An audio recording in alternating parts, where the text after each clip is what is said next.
وقف بالباب يبغى يباوع علي، فهو ابن جواريني، فأجا يوم وحاجاني وجريت علاقة وياه لمدة 3 سنوات.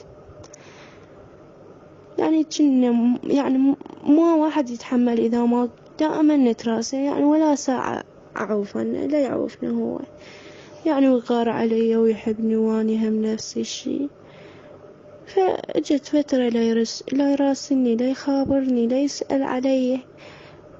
يعني أنا يعني تعبت، ليش معقولة يعني أراسله بس أنا أراسله يرد علي، وإذا ما راسله ما يراسلني. أراسله شوية وقال لي جمعتي علي، أريد أطلع أريد أسبح أريد هيج عمود ما أراسله.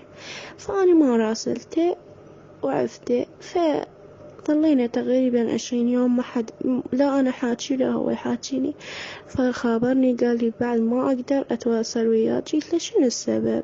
شو أنا مسوية شي؟ قال لا ما مسوية شي، وأنا أحبك وأنت تحبيني وأنا ما أنساك، غير أنت حبيبتي وأنت مجهالي وأنت مرتي. قال لي أريد أروح لبغداد أشتغل لأن هنا ماكو شغل. قلت له أوكي بس ليش ما نتواصل؟ قال ما أقدر أتواصل وياك خلص. قلت له الحين؟ قلت له أوكي. قال أنا شهر وارجع. فهو تأخر أكثر من 2 شهر. أنا تعبت بهذين الشهرين، يعني لا يراسل لا يخابر لا يسأل علي، يعني تعبت. كنت تفكيره أنا أتزوج، كنت تفكيره يعني أحب غير نساني، والله الليل ما أنام بس تفكيري يمه.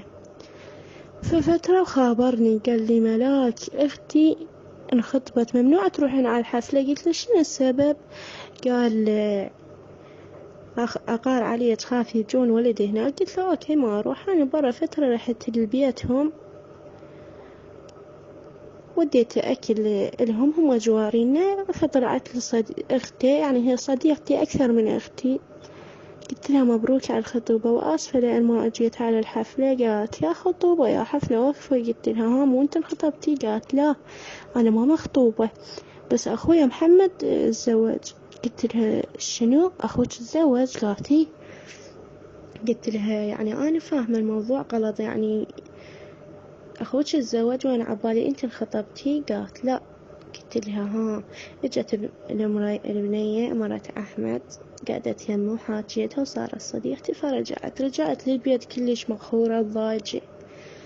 رجعت خابرته قلت له محمد يعني أنت متزوج وأنا منتظرتك وأنت قلت له حروح لبغداد أشتغل، طلعت أنت متزوج وأنت قلت لي لا تروحين على الخطوبة مال أختي، يعني قصدك عرسك؟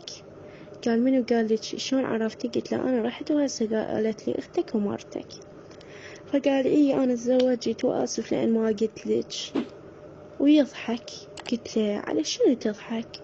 وكأني منتظرتك 3 سنوات ويعني يجون خطابة علي وتقول لي ارفضي أنا أخذك أنت مرتي مو لغيري. وارفض والله واني أختي الأصغر من يمي اتزوجت وانا متاني ما أتزوج. يجون ويقول لي رفضي وارفض وما أتزوج وانت تسوي هيك بيه.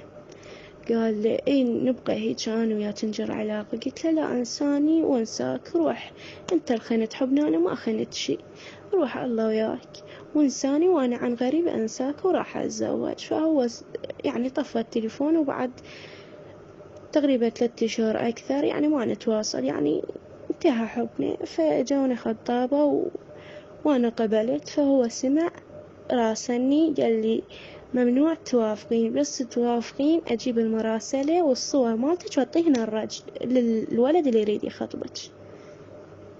قلت له عافية لا تسويها وما أدري شنو. قلت له يلا حرفض. قال تريدين ما أسويها لا توافقين؟ قلت له أوكي ما وافقت. ودائما يجون خطابة وهم يهدد دائما ويهدد. فتعبت. اجا يوم وإجت مرته عادية، أهلي ما موجودين بس أني. قالت لهم حبيت بحياتك وما شنهي؟ قلت لها لا. قالت كل بنية حبت ببيت أهلها، معقولة أنت ما حابة؟ وأنت كنتي يعني حلوة وسمينة ليش متغيرة هيجي وتعبانة؟ قلت لها أنا حبيت واحد، يعني ما تحملت. حكيت لها قصتي أنا ورجلها. فقالت يعني انتي كنتي حابة محمد وكل هذا الشي وما وفى بوعده إلك ويتزوجك؟ قلت لها ايه، وقلت لها يعني كذب علي، هو قال لي خطوبة اختي وراح اروح لبغداد، هو طلع متزوجك. قالت ليش ما قلتي لي من زمان؟ قلت لها ما يعني شلون اقدر اقول لك، وفدوى تروحين تقولي لي. فهي ايش راحت البيت، اهلها زعلانة. هي راحت اول وحدة حاجتها، قالت له لو تمسح الصور، لو الصور، لو اني لو ظلن الصور عندك لو اني. فقالها لا الصور، فعافتها وراحت لاهلها زعلانة. يابا شنو السبب؟ قالت لهم هيك مسوي بالبنية وحرام علي. فرجعها وقالها حمسح الصور. جابت الموبايل مالتها قدامي، ما خلت لا رسائل ولا خلت الصور، كلها مسحتها، فرمتت الموبايل كلش. وشكرت منهم وراحت بعد. وجت ولد وخطبني وهساني متزوجة. نصيحتي لكل بنية لا تثقين بولد. والله أنا ثقيت بيه يعني أكثر من حالي، وحبيته أكثر من أهله وأكثر من كل شي، و3 سنوات أنا حبيته. فنصيحتي إلكن بنات لا تحبن، حبن بس لا تثقن، لا تدزن صورشن، لا تراسلن، ولا تحبن، والله ما حد يوافي.